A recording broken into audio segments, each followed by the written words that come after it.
اللہ کے محبوب صلی اللہ علیہ وآلہ وسلم نے ایک دن جبریل امین سے پوچھا، مجھے جہنم کے عذابوں کا تذکرہ سناؤ۔ مشکات کی روایت ہے، عرض کی حضور سب سے ہلکا عذاب، اخف العذاب، سب سے ہلکا عذاب جو جہنمیوں کو دیا جائے گا وہ یہ ہوگا کہ ان کے پاؤں میں آگ کے جوتے رکھے جائیں گے۔ باقی پورا بدن سلامت ہوگا لیکن پاؤں میں آگ کے جوتے ہوں گے۔ اس کی گرمی اور حرارت اتنی ہوگی، یغلی منہما دماغہ، کہ دماغ پگھل کے ناک اور کانوں کے راستے سے باہر آ جائے گا۔ یہ سب سے ہلکے عذاب کی کیفیت ہے۔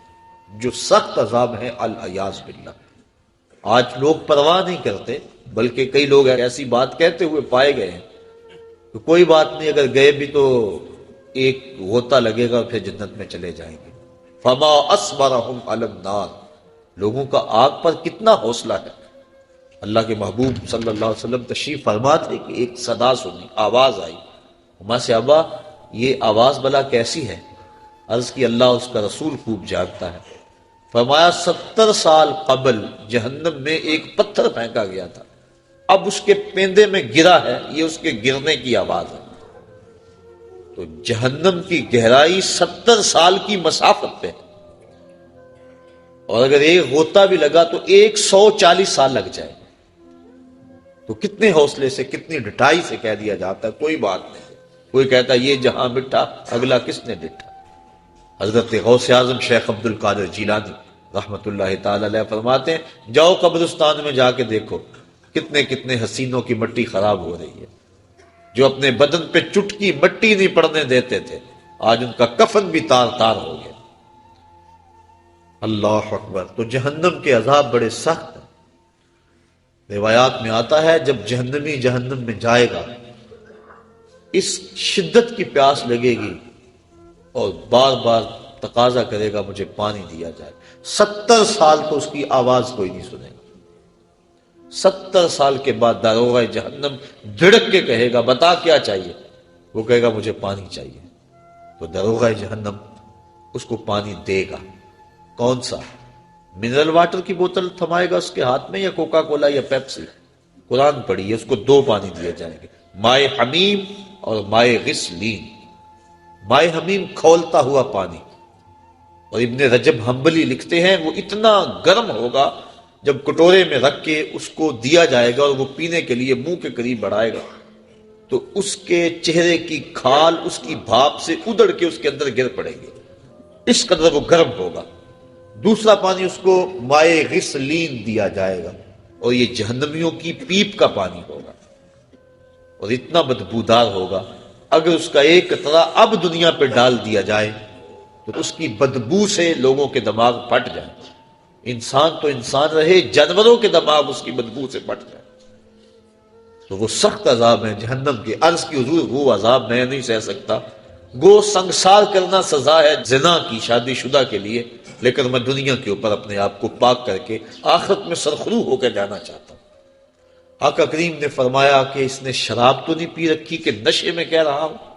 اسے نہیں پتا اس کی کتنی بڑی سزا ہے جو یہ بات کر رہا ہے؟ ایک صاحب اٹھے، منہ سونگا، عرض کی نہیں حضور ایسی کوئی حالت نہیں ہے۔ پھر پوچھا آقا نے کہ اس کا توازن عقلی تو ٹھیک ہے؟ صحابہ نے عرض کی ہاں حضور صحیح الحواس ہے۔ اتنے میں وہ 4 مرتبہ بار بار اقرار کر چکے کہ حضور میں نے زنا کر لیا اور میں شادی شدہ ہوں۔ آقا کریم نے فرمایا مائز ابن مالک کو سنگسار کر دیا گیا، سنگسار کر دیا گیا۔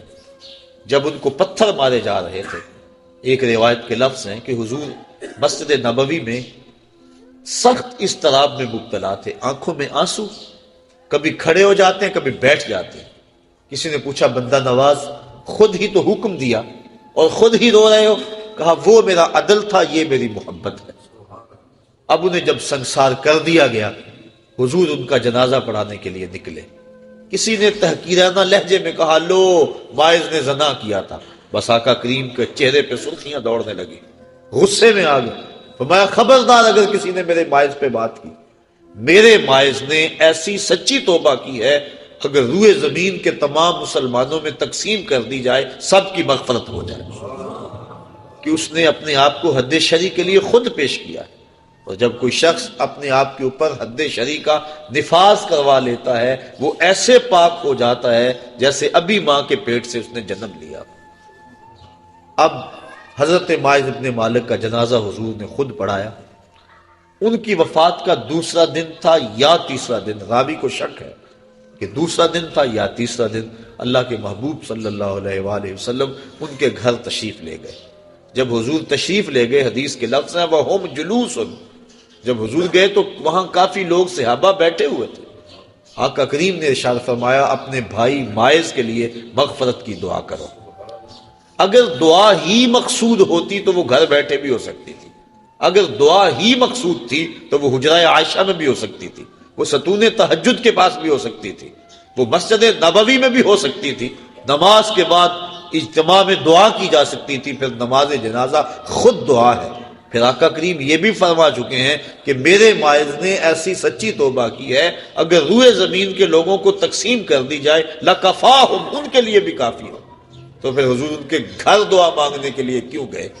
تاکہ پسماندگان سے اظہار تعزیت و محبت ہو جائے۔ اور جس کے گھر میں حضور گئے ہوں گے کوئی دکھڑا رہا ہوگا، وہ کیا کسی نے کہا کہ یہ الگ بات ہے کہ تم آئے ہو تو کوئی نہیں، ورنہ درد تو یہاں ہزار رہتے ہیں۔ تو جب حضور گئے ہوں گے دکھڑے دور ہو گئے ہوں گے تو پسماندگان کے ہاں جا کے تعزیت کرنا، ان کے دکھوں کو کم کرنا ہوتا ہے۔ تو ایسی محافل کا دوسرا مقصد اور مدعا یہ ہے کہ ہم پسماندگان سے اظہار تعزیت کریں۔ پہلا مقصد دعائے مغفرت جس کا تعلق مرنے والے کی ذات سے تھا، دوسرا مقصد پسماندگان سے اظہار تعزیت و محبت، اور تیسرا مقصد میں اور آپ اپنی ذات کے لیے عبرت اور فکر لے کے جائیں کہ آج وہ ہمارے اندر نہیں، ایک وقت ہمارے اوپر بھی آنے والا ہے کہ ہم بھی قبر کی تنہائیوں میں ہوں گے اور لوگ ہمارے لیے جمع ہو رہے ہوں گے۔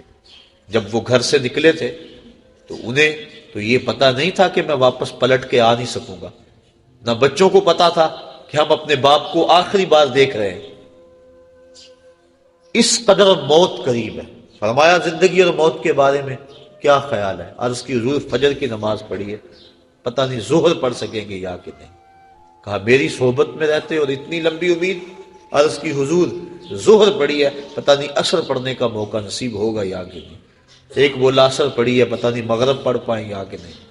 ایک نے عرض کی حضور ایک رکعت پڑھی ہے، پتہ نہیں دوسری رکعت کا موقع بھی نصیب ہوگا یا کہ نہیں۔ فرمایا یہ سب کچھ تمہاری باتیں ہیں، میں تو یوں کہتا ہوں ایک طرف سلام پھیرا ہے، پتہ نہیں دوسری طرف سلام بھی پھیر سکیں گے یا کہ نہیں۔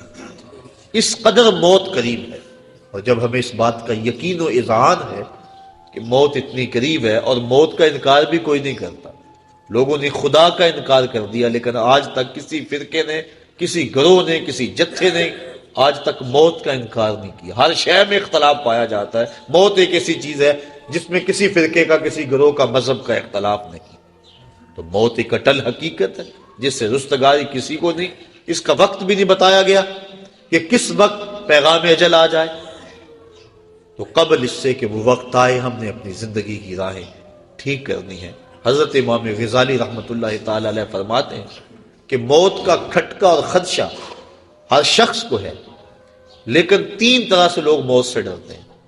کچھ لوگ موت سے اس لیے ڈرتے ہیں مر گیا تو میری زندگی کی لذتیں چھن جائیں گی، اب تو میں نے کاروبار سنبھالا ہے، محنت کی ہے، اس عہدے پہ پہنچا ہوں، اگر میں مر گیا تو یہ سب کچھ چھن جائے گا، میرا وقار جاتا رہے گا، تو وہ موت سے ڈرتا ہے۔ انسان کی ہوس اور خواہش نفس کو یہ ڈر اور خوف بڑھا دیتا ہے۔ کچھ لوگ موت سے اس لیے ڈرتے ہیں کہ اگر میں مر گیا تو میرے بچے چھوٹے چھوٹے رہ جائیں گے، یتیم ہو جائیں گے، در در کے دھکے ان کا مقدر ہوں گے، میری بیوی بیوہ ہو جائے گی، میرے ماں باپ میری موت کا پیغام سن کے سخت اضطراب میں مبتلا ہوں گے، اور جو ان کا دکھ ہوگا وہ دیکھا نہیں جائے گا۔ تو وہ اس حوالے سے اپنی جان کو عزیز سمجھتا ہے، موت کا خیال کر کے کانپ جاتا ہے، پسماندگان سے وہ ڈرتا ہے۔ یہ ہے ایک انداز موت سے ڈرنے کا۔ امام غزالی فرماتے ہیں یہ ڈرنا بھی کوئی ڈرنا نہیں ہے۔ اور تیسرے لوگ موت سے اس لیے ڈرتے ہیں کہ اگر میں اچانک مر گیا تو میرے پلے کون سا نیک عمل ہے جو لے کر اللہ کے حضور پیش ہو سکوں گا۔ یہ تیسری قسم کا جو خوف ہے یہ انسان کی تیاری آخرت کو بڑھا دیتا ہے اور اس کو شب و روز اللہ کے حضور پیش ہونے کے خوف سے نیکی کی دعوت دیتا ہے کہ میں نے اس کے حضور پیش ہونا ہے، ایک ایک عمل کا حساب دینا ہے۔ ثم لتسألن یومئذ عن النعیم، اس دن ایک ایک نعمت کے بارے میں پوچھا جائے گا۔ تو قبل اس سے کہ وہ وقت آ جائے تین چیزوں کا حساب نہیں ہوگا، ضرورت کے مطابق کپڑے کا، ضرورت کے مطابق مکان کا، اور بھوک کے وقت کھانے اور پینے کا۔ ان تین چیزوں کا قیامت کے دن حساب نہیں لیا جائے گا۔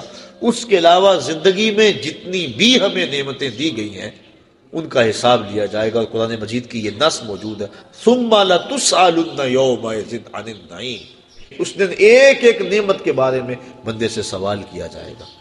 آج ہم جو کچھ کر رہے ہیں سب کچھ لکھا جا رہا ہے، کرامن کاتبین بیٹھے ہوئے، ہمارا نامہ اعمال تیار ہو رہا ہے، ہم بھولے ہوئے لیکن وہ نہیں بھولے، وہ غفلت نہیں کرتے، ایک ایک چیز لکھ رہے ہیں۔ قیامت کے دن جب سب کچھ سامنے آئے گا تو اس وقت انسان جب نامہ اعمال دیکھے گا پھر حیران ہوگا اور کہے گا ما لہذا الکتاب لا یغادر صغیرۃ ولا کبیرۃ الا احصاها، ہائے اس کتاب کو کیا ہو گیا، اس نے چھوٹی بڑی کوئی چیز نہ چھوڑی، سب کچھ لکھ دیا۔ اس دن پھر سخت پچھتائے گا، لیکن اس دن پچھتانے سے کچھ حاصل نہیں ہوگا۔ وقت پر کافی ہے ایک قطرہ بھی آب خوش ہنگام کا، جل گیا جب کھیت برسا بھی تو پھر کس کام کا۔ آج اگر ہم پچھتا لیں تو آج توبہ بھی کر سکتے ہیں، جب توبہ کر لیں گے تو ماں قبل کے گناہ دھل جائیں گے، اور اگر ہم غفلت میں زندگی گزار دیتے ہیں تو کل قیامت کے دن انسان کو سخت پچھتاوا ہوگا، اور پھر اچانک موت پتہ ہی نہیں ہے۔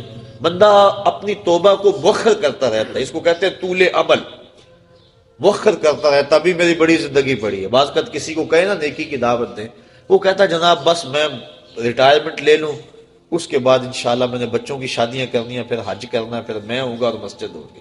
یہ اس طرح بات کر رہا ہے جس طرح سب کچھ اس کے ہاتھ میں ہو، جس طرح سب کچھ اس کے قبضہ اختیار میں ہو، کوئی کچھ بول رہا ہے کوئی کچھ بول رہا ہے۔ یہ طول عمل، لمبی امید اور توبہ کو مؤخر کرتے چلے جانا، یہ بہت بڑی محرومی ہوتی ہے۔ اللہ اگر توفیق دے دے توبہ کی اور اللہ سوچ اور فکر دے دے تو دیر نہیں کرنی چاہیے۔ اللہ امام غزالی رحمۃ اللہ تعالی علیہ فرماتے ہیں ذرا دیکھو معاشرے میں نظر دوڑا کے، بوڑھے زیادہ ہیں، بچے زیادہ ہیں یا جوان زیادہ ہیں؟ آپ فرمایا تم کو جوان بوڑھوں سے زیادہ نظر آئیں گے، بوڑھے کم نظر آئیں گے۔ کسی بھی مجلس میں آپ تجزیہ کر کے دیکھ لیں۔ فرمایا اس لیے کہ بڑھاپے تک کوئی کوئی پہنچتا ہے، زیادہ جوانی میں فوت ہو جاتے ہیں۔ پھر فرمایا اب جوانوں اور بچوں کا اندازہ کر کے دیکھ لو، کسی گھر میں کسی محفل میں دیکھ لو کہ بچوں کی تعداد زیادہ ہوگی، نوجوان کم ہوں گے۔ اس کا مطلب یہ ہوا کہ لوگ زیادہ بچپن میں فوت ہو جاتے ہیں، جوانی تک کم پہنچتے ہیں۔ تو انسان عمر کے اس حصے تک توبہ کو مؤخر کرتا ہے جہاں تک جانا انتہائی مشکل ہے، اور پھر اس وقت اگر پہنچ بھی گیا جب اعضاء میں توازن نہ رہا، عناصر میں اعتدال نہ رہا، چلنے پھرنے کے قابل نہ رہا، تو پھر کیا عبادت کرے گا؟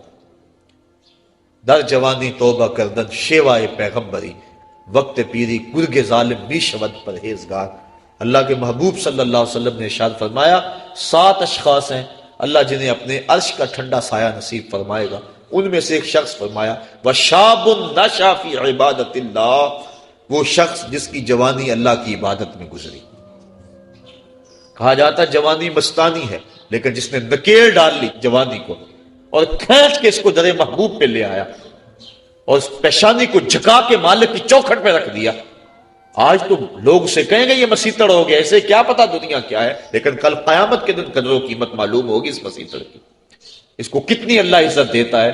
جب دھوپ کڑک رہی ہوگی اور وہ سورج کی گرمی جسموں کو پگھلا رہی ہوگی، 1.25 میل پہ آ جائے گا سورج، اب رخ الٹا ہے پھر سیدھا ہو جائے گا، زمین تانبے کی، اور لوگ پسینے میں شراب ہو، کوئی گھٹنوں تک، کوئی ٹخنوں تک، کوئی کمر تک، اور کسی کو پسینے کی لگام دی جائے گی، اور پسینہ اتنا گرم اگر اس کا ایک قطرہ احد پہاڑ پہ رکھا جائے پتھر پگھل جائے، اور اتنا بدبودار اگر دنیا پہ قطرہ ڈال دیا جائے تو جانوروں کے دماغ بھی پھٹ جائے بدبو سے۔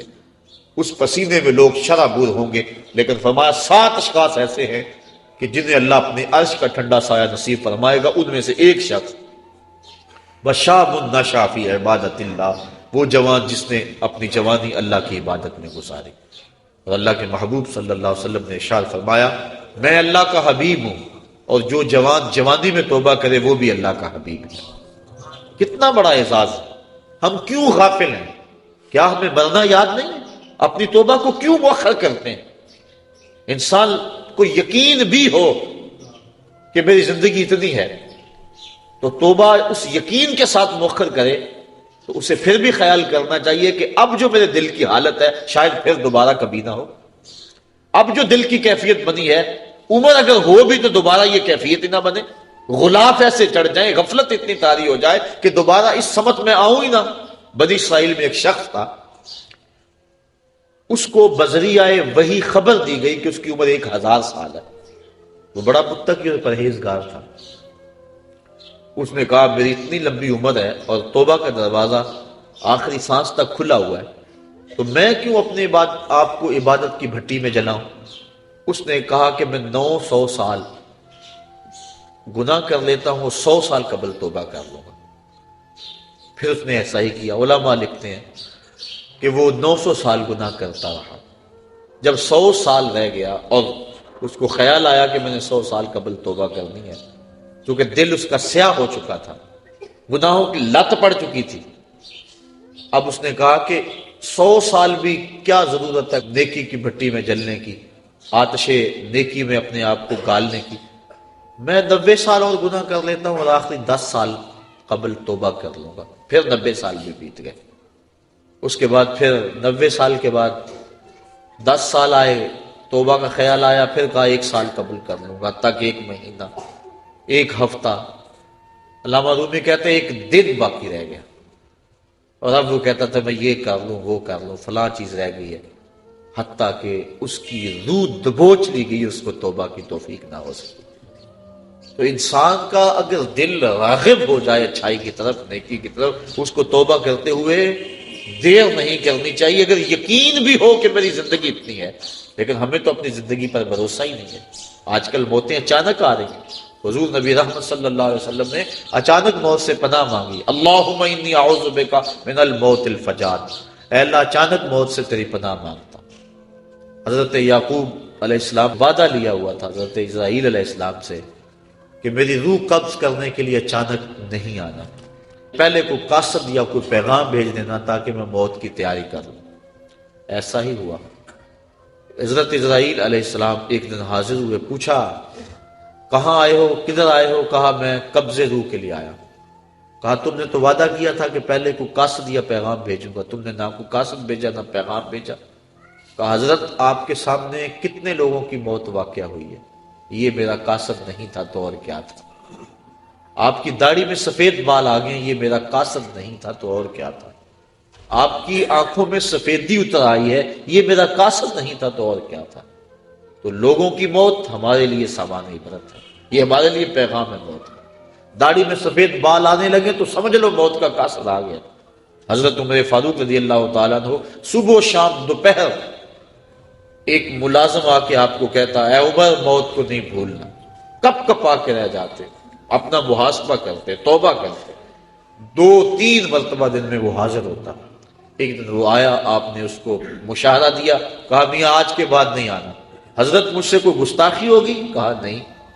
تو پھر کیا ماجرا ہے، مجھے چھٹی کیوں کروائی جا رہی ہے؟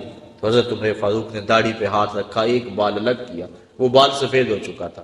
کہا میاں اب تیرے آنے کی ضرورت نہیں ہے، یہ بال ہی مجھے چین سے نہیں بیٹھنے دے گا، ہماری تو پوری داڑھی سفید ہو جائے۔ میاں محمد بخش عارف کھڑی رومی کشمیر نے کیا خوب کہا تھا، ہڈیاں کمبن گوڈے کھڑکن تے اڑ گیا لک تیرا، اجے بھی بدیوں باز نہ آئوں جیو مدد دلیرا۔ یا ایھا الانسان ما غرک بربک الکریم، اے انسان تجھے کریم رب سے کس نے غافل کر دیا ہے؟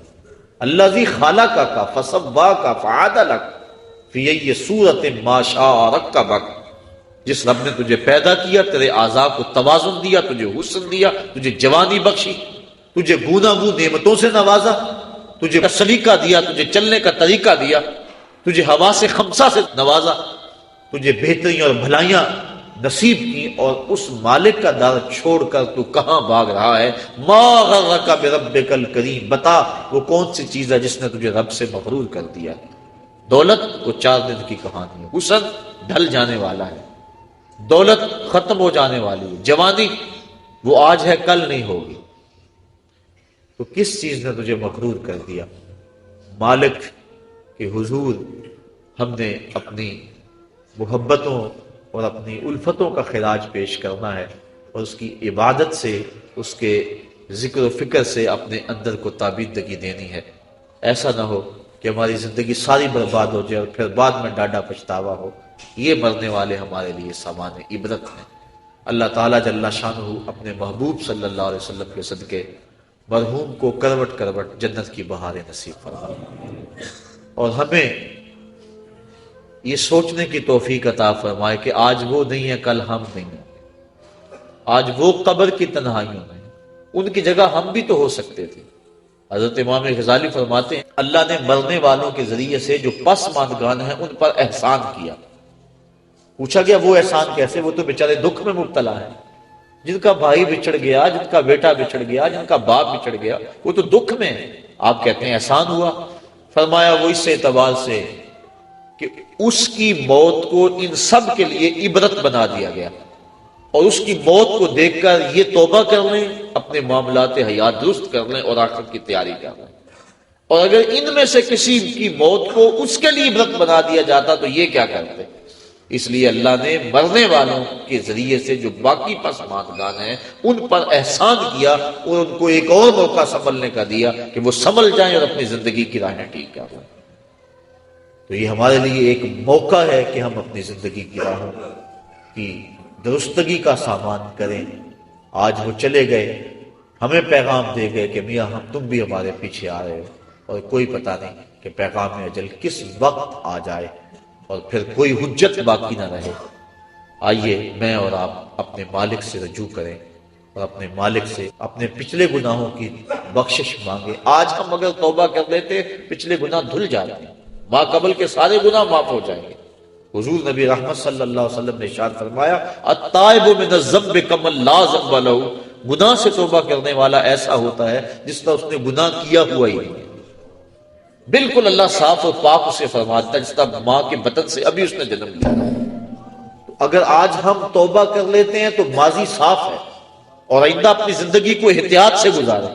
لیکن آج اگر ہم توبہ نہیں کرتے، رجوع نہیں کرتے، اور ہمارا بوجھ بڑھتا چلا جاتا ہے، اور اگر توبہ کی توفیق بھی نہیں ہوتی اور اچانک موت ہماری روح اچک لیتی ہے، تو پھر آخرت کے معاملے تو بڑے سخت ہیں۔